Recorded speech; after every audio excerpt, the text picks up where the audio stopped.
నమస్తే, నేను Prashanth. Phone tapping case విచారణ ఇంకా కొనసాగుతూ ఉంది. ఇదే క్రమంలో కవిత గారి పిఏని కూడా విచారణకైతే హాజరు కావాలని అయితే చెప్పారు. మరి ఇందులో కవిత గారి పాత్ర ఎంత ఉంది అనే విషయాలు అయితే తెలుసుకుందాం. దీని గురించి అయితే మాట్లాడేందుకు ప్రస్తుతం మనతో పాటు సీనియర్ జర్నలిస్ట్ సిఎస్ రావు గారు ఉన్నారు. నమస్తే అండి. నమస్తే సార్. రీసెంట్గా కవిత గారి పిఏని కూడా ఈ విచారణకైతే హాజరు కావాలని చెప్పేసి చెప్పారని తెలుస్తూ ఉంది. ఇందులో మరి కవిత గారి పాత్ర ఎంత ఉందంటారు ఫోన్ ట్యాపింగ్ కేసులో? సో ఫోన్ ట్యాపింగ్ కేసులో కొత్త ట్విస్ట్ ఏంటంటే అనేక మంది ఫోన్లు ట్యాప్ చేశారు. కవిత పిఎన్ ఫోన్ కూడా ట్యాప్ చేశారు. ఇది సిట్ పోలీసులు చెప్తున్నారు. ఆ మేరకు నోటీసులు కూడా ఇచ్చారు. ఆయన్ని పిలిపించారు విచారణ కోసం. ఆయన వాంగ్మూలం తీసుకోవడానికి పిలిపించారు. అంటే కవిత పిఏ ఫోన్ కూడా ట్యాప్ చేస్తున్నారంటే కవితను కూడా ట్యాప్ చేస్తున్నట్టే. యాక్చువల్గా హరీష్ రావు గారి ఇంట్లో వాళ్ళ సతీమణి ఫోన్ కూడా ట్యాప్ చేశారు అనేటువంటిది ఒక మూమెంట్లో వినిపించింది. అసలు ఈ ఫోన్ ట్యాపింగ్ అనేది ఎవరు ఫోన్ ట్యాప్ చేశారు, ఎవరు ఫోన్ ట్యాప్ చేయలేదు అనేది కూడా అర్థం కావట్లా. ఈ మొత్తం ఫోన్ ట్యాపింగ్ కేసులో రెండు భాగాలు. ఒకటేంటంటే ఆధారాలు లేనటువంటి విధంగా ఈ కేసును చేశారు. హార్డ్ డిస్క్లు అవన్నీ పడేశారు. రెండు ఏంటంటే ఒకే ఒక మెయిల్ దొరికింది పోలీసులకి, ఇప్పుడు ఇన్వెస్టిగేషన్ చేస్తున్నటువంటి సిట్కి. ఆ మెయిల్ ద్వారా 618 మందికి సంబంధించినటువంటి ఫోన్లను మేము ట్యాప్ చేయబోతున్నాం అని చెప్పి పంపించారు. ఎక్కడికి? కేంద్ర హోంశాఖ సెక్రటరీకి. కేవలం ఆ ఒక్క మెయిల్ బేస్ చేసుకొని ఇప్పుడు ఈ వాంగ్మూలాలన్నీ తీసుకుంటున్నారు. ఇప్పుడు పిలిచేటువంటి వాళ్ళని అనేక మందిని ఇప్పుడు పిలుస్తున్నారు కదా, ఎంపీలని, తర్వాత సెలబ్రిటీస్ని, వాళ్ళని పిలిచి వాళ్ళ వాంగ్మూలాలు తీసుకుంటున్నారు. ఎవరి ఫోన్లు అయితే ఆ మెయిల్ ద్వారా ఈ ట్యాపింగ్ చేస్తున్నామని చెప్పి పంపించారో వాళ్ళందరినీ పిలిచి వాంగ్మూలాలు తీసుకుంటున్నారు. ఇప్పటికీ 243 మంది వరకు పిలిచారు. 243 మంది దగ్గర నుంచి వాంగ్మూలాలు తీసుకున్నారు. కానీ వాళ్ళ వాంగ్మూలాలు బేస్ చేసుకొని వీళ్ళని శిక్షించాలి. ఇప్పుడు వీళ్ళని శిక్షించాలంటే డాక్యుమెంట్స్ కావాలి. ఈ డాక్యుమెంట్స్ ఎక్కడ ఉన్నాయంటే ఒకే ఒకటి మెయిల్. ఈ ఒక్క మెయిల్లో ఒక పెద్ద ట్విస్ట్ అని చెప్పేసి అంటున్నారు. ఇది ఈ మొత్తం కేసులో, ఫోన్ ట్యాపింగ్ కేసులో ఈ మెయిల్ ఒకటే కీలకం అని చెప్పి అంటున్నారు. ఈ మెయిల్లో 618 నెంబర్లు ఉన్నాయి. ఈ 618 నెంబర్లలో యాక్చువల్గా తీవ్రవాదులు అని చెప్పాడు ఆయన. రివ్యూ కమిటీకి పంపించాడు. ఈ రివ్యూ కమిటీకి పంపించినటువంటి ఫోన్లలో తీవ్రవాదుల నెంబర్లు కాకుండా కొండా విశ్వేశ్వరరావు, లేదంటే రఘునందన్ రావు, లేదంటే బండి సంజయ్ గారు, ఇలాంటి నేమ్స్, ఫోన్ నెంబర్స్ అన్ని దాంట్లో పెట్టి పంపించారు.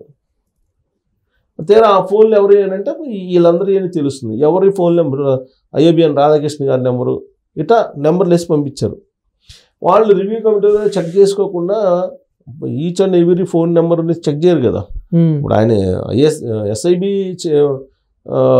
ఆ రోజున చీఫ్గా ఉన్నాడు కదా, ఎస్ఐబి చైర్మన్ అయితే అనుమానించలేరు కదా. ఇప్పుడు పై అధికారి కింద ఉద్యోగిని అనుమానించరు కదా తప్పు చేస్తాడని. అతను క్రాస్ చెక్ చేసి పంపిస్తారు అని చెప్పి అనుకుంటారు. కానీ సో అతను ఏం చేశాడు, వీళ్ళందరూ ఫోన్లు పెట్టారు. సో వీళ్ళందరూ ఫోన్లు పెట్టారు. ఇప్పుడు ఒక మెయిల్ పంపించారు సెక్రటరీకి. ఆ మెయిల్ ఒక్కటే ఆధారం ఉంది, మిగతా ఏమీ లేవు. మిగతా అన్నింటిని కూడా పెన్ డ్రైవ్ని కాల్ చేశారు, ఆ మూసీ నదిలో హార్డ్ డిస్క్లు వేశారు. కాబట్టి అదేమీ కనిపించలేదు. కానీ ఈ మెయిల్ ఒక్కటే కనిపించింది. ఈ మెయిల్లో ఈయన ఏం చేశాడు, ప్రభాకర్ రావు వీళ్ళని టెర్రరిస్టులు లేకపోతే నక్సలైట్ల కింద ఫోన్ నెంబర్ల కింద అని చెప్పి చెబుతూ వీళ్ళందరూ సోకాల్డ్ నెంబర్లు, అందరూ సెలబ్రిటీస్ నెంబరు, హీరోయిన్ నెంబర్లు, రకరకాల నెంబర్లన్నీ ఇచ్చారు. 618 నెంబర్లు ఇచ్చారు. ఇవి కాకుండా చాలామంది ఫోన్ ట్యాపింగ్ చేశారని అంటున్నారు. ఇక్కడ రెండు భాగాలు. ఒకటి ఏంటంటే ఇజ్రాయిల్ నుంచి నవీన్ కుమార్ అనే అతను, పోలీస్ డిపార్ట్మెంట్లో పనిచేస్తున్నట్టు నవీన్ కుమార్, అది కేసీఆర్ గారి సామాజిక వర్గం. మొత్తం ఆ ఎస్ఐబీలు మొత్తం కేసీఆర్ గారి సామాజిక వర్గం ఉన్నారండి. ఇంటెలిజెన్స్ మొత్తం కూడా కేసీఆర్ సామాజిక వర్గంతో నింపేశారు. సో వాళ్ళలో ఒకళ్ళు నవీన్ కుమార్. ఈ నవీన్ కుమార్ ఇజ్రాయిల్ నుంచి ఎక్విప్మెంట్ని కొనుగోలు చేశారు, ఫోన్ ట్యాపింగ్ ఎక్విప్మెంట్ని. ఆ అమౌంట్ ఆయన పే చేసినట్టు కూడా సిట్ పోలీసులు ఆధారాలు సేకరించారని చెప్పి తెలుస్తుంది. సో ఇదొక భాగం. ఇప్పుడు ఫోన్ ట్యాపింగ్ చేసింది, మెయిల్ ద్వారా పంపించింది, ఆ ఫోన్ నెంబర్లు ట్యాంపరింగ్ చేసింది, వాళ్ళకి కావాల్సిన నెంబర్లు వేసుకుంది అనేది ఒక భాగం. రెండేంటి, ఇజ్రాయెల్ నుంచి ఎక్విప్మెంట్ని కొనుగోలు చేసి ఆ ఇజ్రాయెల్ ఎక్విప్మెంట్ ద్వారా ఎవరి ఫోన్ నెంబర్లు ట్యాప్ చేయాలంటే వాళ్ళ ఫోన్ నెంబర్లు ట్యాప్ చేసేసారు ప్రైవేట్గా, ఇల్లీగల్గా. అనాథరైజ్డ్గా. సో అది ఎవరి ఫోన్లోనే ట్యాప్ చేయొచ్చు. అందుకే కదా ఇప్పుడు ఇజ్రాయెల్ ఆ ఎక్విప్మెంట్ ద్వారానే కొంతమంది హీరోయిన్ల ఫోన్లోనే ట్యాప్ చేసేసి, కొంతమంది ఇండస్ట్రీస్ల ఫోన్లో ట్యాప్ చేసేసి, సెలబ్రిటీస్ ఫోన్లో ట్యాప్ చేసేసి బ్లాక్మెయిల్ చేశారు అని చెప్పి అంటున్నారు కదా. ప్లస్ హీరోయిన్లని పలాని ఓట్ల హైయెత్ సూట్ నంబర్ చెప్పేసి అక్కడ రమ్మని చెప్తున్నారు కదా. అక్కడ రమ్మని చెప్పారు, విధులైన పరిస్థితుల్లో వెళ్లాల్సిన పరిస్థితి ఏర్పడింది, లేదంటే బ్లాక్మెయిల్ చేసి మీ ఫోన్లు బయట పెట్టమంటావా, మీ వీడియోలు బయట పెట్టమంటావా, మీ ఆడియోలు బయట పెట్టమంటావా అని చెప్పేసి భయపెట్టారు. సో భయపించేసి మమ్మల్ని బ్లాక్మెయిల్ చేసి హోటల్కి పిలిపించుకొని మమ్మల్ని శారీరకంగా అనుభవించారని చెప్పి చెబుతున్నారు కదా వాళ్ళు కొంతమంది. ఇప్పుడు ఆల్రెడీ 2 నోటీసులు ఇచ్చారు హీరోయిన్లకి. వాళ్ళ పేర్లు నేను చెప్పొచ్చు కానీ సరే నేను చెప్పదలుచుకోవాలి. 2 హీరోయిన్లకి ఆల్రెడీ నోటీసులు ఇచ్చారు, మీరు రండి వాంగ్మూలం ఇవ్వండి అని. ఇప్పుడు వాళ్ళిద్దరు వస్తే పరిస్థితి ఏంటి అనేది ఆల్రెడీ ఇంతకు ముందే వీళ్ళిద్దరు హీరోయిన్లను వాళ్ళు బ్లాక్మెయిల్ చేసి వాడుకున్నారు, శారీరకంగా అన్ని మానసికంగా అన్ని రకాలుగా వాళ్ళని భ్రష్టు పట్టించారనేది వినిపిస్తుంది కదా. మధ్యలో కొండా సురేఖ గారు కూడా కొన్ని వ్యాఖ్యలు అయితే చేయడం జరిగింది ప్రముఖ కొన్ని హీరోయిన్స్ గురించి. ఇదే అంటే ఈ విషయం ముందే కొండా సురేఖ గారికి తెలిసే అవకాశం ఏమైనా ఉందంటారా? ఆల్రెడీ ఫోన్ ట్యాపింగ్ అనేది కేసీఆర్ గారు ముఖ్యమంత్రి అయిన తర్వాత 2014లో 2016లోనే బయటకు వచ్చింది. అది 2016లో ఆంధ్రప్రదేశ్ ప్రభుత్వంలో ముఖ్యమంత్రిగా అప్పట్లో చంద్రబాబు నాయుడు గారు ఉన్నారు. చంద్రబాబు నాయుడు గారు ఫోన్ ట్యాపింగే ఫస్ట్ చేశారు. ఆ ఓటుకు నోటప్పుడే ఫోన్ ట్యాప్ చేయడం ద్వారానే ఈ ఓటుకు నోటుకు సంబంధించినటువంటి అంశాలన్నింటినీ తెలుసుకున్నారు. ఎవరెవరిని వీళ్ళు పోయి ఓటు అడుగుతున్నారు. ఆ స్టీఫెన్సన్ దగ్గరికి రేవంత్ రెడ్డి గారు వెళ్ళారు. రేవంత్ రెడ్డి గారు వెళ్ళి అక్కడ ఓటు అడుగుతున్నటువంటి సందర్భంలో ఏసీబీ వాళ్ళు వెళ్ళారు అక్కడికి. ఏసీబీ వాళ్ళు వెళ్ళి మేము 50 లక్షలు పట్టుకున్నామని చెప్పేసి ఒక బ్యాగ్ను పట్టుకున్నారు కదా.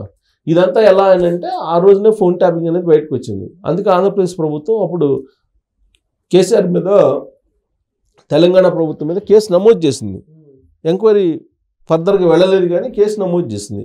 ఆ రోజు నుంచే ఫోన్ ట్యాపింగ్ ఉంది. ఆ రోజు ఎలా ఫోన్ ట్యాప్ చేశారంటే ఇల్లీగల్గా చేశారు. నేను ఇందా చెప్పాను కదా, ఇజ్రాయెల్ ఎక్విప్మెంట్ని తీసుకొచ్చి ఇజ్రాయెల్ ఎక్విప్మెంట్ ద్వారా అన్అఫిషియల్గా ఎవరికి తెలియకుండా ఎవరిని కావాలంటే వాళ్ళని ఫోన్ ట్యాపింగ్ చేసేసి బ్లాక్మెయిల్ చేశారు. సార్ ఇదంతా పక్కన పెడితే కనుక ఇప్పుడు కవిత గారు పిఏది ఫోన్ ట్యాపింగ్ చేశారంటున్నారు కాబట్టి అప్పుడు కవిత గారు జాగృతి బీఆర్ఎస్ వేరువేరుగా లేరు, ఓన్లీ బీఆర్ఎస్ గానే ఉన్నారు.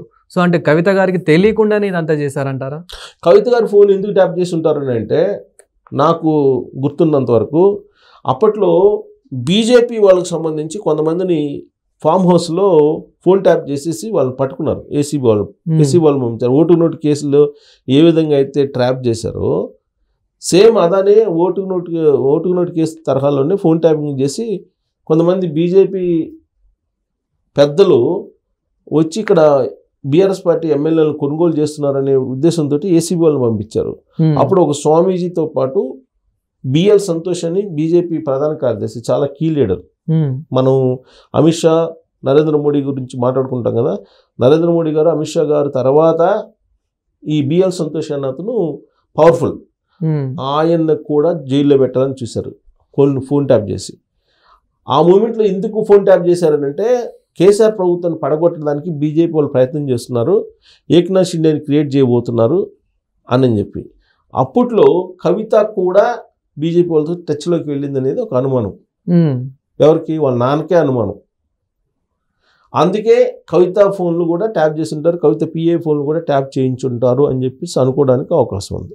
ఎందుకంటే బీజేపీ వాళ్ళతో టచ్లో ఉన్నారు. కవిత చెప్పింది ఒక మూమెంట్లో, బీజేపీ వాళ్ళు నాకు టచ్లోకి వచ్చారు, నన్ను అడిగారు ముఖ్యమంత్రిగా నిన్ను పెడతాము, మరి గవర్నమెంట్ని పడకూడదామా అని చెప్పి యాంగిల్లో నాకు కొన్ని ఫోన్లు వచ్చాయి అని చెప్పి అప్పట్లో చెప్పారు ఆవిడ. అంటే అప్పటి నుండే కల్వకుంట్ల ఫ్యామిలీలో విభేదాలు మొదలయ్యాయి, అప్పటి నుండే విభేదాలు ఉన్నాయి. ఇప్పుడు కల్వకుంట్ల ఫ్యామిలీ విభేదాలు అప్పుడు రావడం కాదు, కల్వకుంట్ల ఫ్యామిలీ మనకు చూడటానికి అందమైన ఫ్యామిలీ లాగా కనిపిస్తుంది దగ్గర నుంచి చూసేటువంటి వాళ్ళకి, దూరం నుంచి చూసేటువంటి వాళ్ళకి. కానీ అంతర్గతంగా ఇంటర్నల్గా ఒకళ్ళ మీద ఒకళ్ళకి నమ్మకం లేదు అనే దానికి నిదర్శనం ఇప్పుడు ఫోన్ ట్యాపింగే కదా. అవును. సో కాబట్టి అక్కడ ఎవరు ఫోన్లు ఎవరు ట్యాప్, ఇప్పుడు ఆమె అంది కదా ఈ మధ్య కేసీఆర్ చుట్టూ దెయ్యాలు ఉన్నాయని, కవిత అన్నారు కదా కేసీఆర్ చుట్టూ దెయ్యాలు ఉన్నాయని. సో అలాంటప్పుడు ఒకరి మీద ఒకరికి అపనమ్మకం ఉంది అక్కడ మొదటి నుంచి, ఇప్పుడు కాదు మొదటి నుంచి అపనమ్మకం ఉంది. ఎందుకంటే కష్టపడి తీసుకొచ్చుకున్నటువంటి అధికారం కాదు, భావోద్వేగాలతోటి తెలంగాణ సమాజాన్ని పక్కదోవ పట్టించి తీసుకొచ్చుకున్నటువంటి పదవి ముఖ్యమంత్రి పదవి. దళితులకు ముఖ్యమంత్రి పదవి ఇస్తానని చెప్పేసి ఆయన ముఖ్యమంత్రి అయ్యారు. అసలు తెలంగాణ రాష్ట్రం ఇస్తే కాంగ్రెస్ పార్టీలో మెర్జీ చేస్తానని చెప్పి ప్రామిస్ చేశాడు. మేము మెర్జీ చేయకపోగా సోనియా గాంధీని ఒక విలన్లాగా తెలంగాణ సమాజానికి చూపించే ప్రయత్నం చేశాడు కేసీఆర్ గారు. సో ఇలా రకరకాల జిమ్మికులతోటి భావోద్వేగాలతోటి తెలంగాణ సమాజాన్ని తన వైపు తిప్పుకొని 10 ఏళ్ల పాటు అధికారంలో ఉన్నారు. ఈ 10 ఏళ్లలో వాళ్ళు ఎంత సంపాదించారు అనేది తెలంగాణ సమాజానికి తెలుసు. ఈ సంపాదనలో పడిన తర్వాత ఒకరి మీద ఒకరికి నమ్మకాలు ఉండవు. అందుకే ఫోన్ ట్యాపింగ్లు, ఒకరి ఫోన్లో ఒకరు ట్యాప్ చేసుకోవటం, ఇవన్నీ కూడా అంతర్గతంగా వాళ్ళ సొంత ఇంట్లో వాళ్ళ ఫోన్లే ట్యాప్ చేశారనేది కదా ఇప్పుడు సిట్ చెప్తోంది. సిట్ ఇప్పుడు మరి కవిత పిఐకి నోటీసులు పిలిచారు విచారణకనంటే కవిత ఫోన్ ట్యాప్ చేసే ప్రయత్నం చేశారు కదా. అంటే తండ్రికి కూతురు మీద నమ్మకం లేదు, కూతురికి అన్న మీద నమ్మకం లేదు, అన్నకి బావ మీద నమ్మకం లేదు, బావకి బావమరిది మీద నమ్మకం లేదు. ఇది కల్లగుంట సంబంధించినటువంటి వ్యవహారం. అందుకే ఆవిడ ఒక మాటలో చెప్పింది దయ్యాలు ఉన్నాయని. సో కాబట్టి ఫోన్ ట్యాపింగ్ పలానోళ్ళు చేయలేదు, పలానోళ్ళు చేశారని చెప్పడానికి లే, కొన్ని వేల మంది ఫోన్లు ట్యాప్ చేసేసారు. 750 కోట్లకు పైగా బ్లాక్మెయిల్ చేసి బీఆర్ఎస్ పార్టీకి సంబంధించినటువంటి అకౌంట్లో వేయించుకున్నారు. అనేక మంది ఇండస్ట్రీస్టులు ఇప్పుడు బయటకు వస్తున్నారు, మమ్మల్ని బ్లాక్మెయిల్ చేశారు, బ్లాక్మెయిల్ చేసి పార్టీ ఫండింగ్ తీసుకున్నారని. సో ఆ కేసులు కూడా త్వరలో వచ్చే అవకాశం కూడా లేకపోలేదని చెప్పి బీఆర్ఎస్ పార్టీలో బాగా చర్చ జరుగుతుంది. సో ఫోన్ ట్యాపింగ్లో లేటెస్ట్ డెవలప్మెంట్ ఏంటంటే కవిత పిఏకి నోటీసులు ఇవ్వటం, వాంగ్మూలం, అలాగే 2 హీరోయిన్లకు కూడా నోటీసులు ఇచ్చారు, వాళ్ళ వాంగ్మూలం కూడా తీసుకోబోతున్నారు. ఈ కేసు పార్టీ ఫండ్ వైపు ఒకటి, 2 డ్రగ్స్ కూడా లింక్ అయి ఉంది. ఈ డ్రగ్స్ కూడా లింక్ అయి ఉంది. కాబట్టి ఈ ఫోన్ ట్యాపింగ్ అనేది ఎటువైపు టర్న్ అవుతుంది అనేది కూడా ఆసక్తిగా ఉంది. చూడాలి అది ఎటువైపు టర్న్ అవుతుంది. డ్రగ్స్ వైపు వెళ్తుందా, లేకపోతే పార్టీ ఫండ్ మొత్తం జప్తు చేసే దిశగా వెళ్తుందా, అసలు వీళ్ళు అరెస్ట్ ఉంటుందా ఉండదా, లేదా కాంగ్రెస్ పార్టీ అధిష్టానం ఏం చేయబోతుంది, లేదంటే బీజేపీ రంగంలో దిగి ఈడీ సిబిఐ మొత్తం వ్యవహారాన్ని టేకప్ చేస్తుందా, ఇవన్నీ కూడా మనం వెయిట్ అండ్ సీ అన్నట్టుగా చూడాల్సింది. Thank you sir.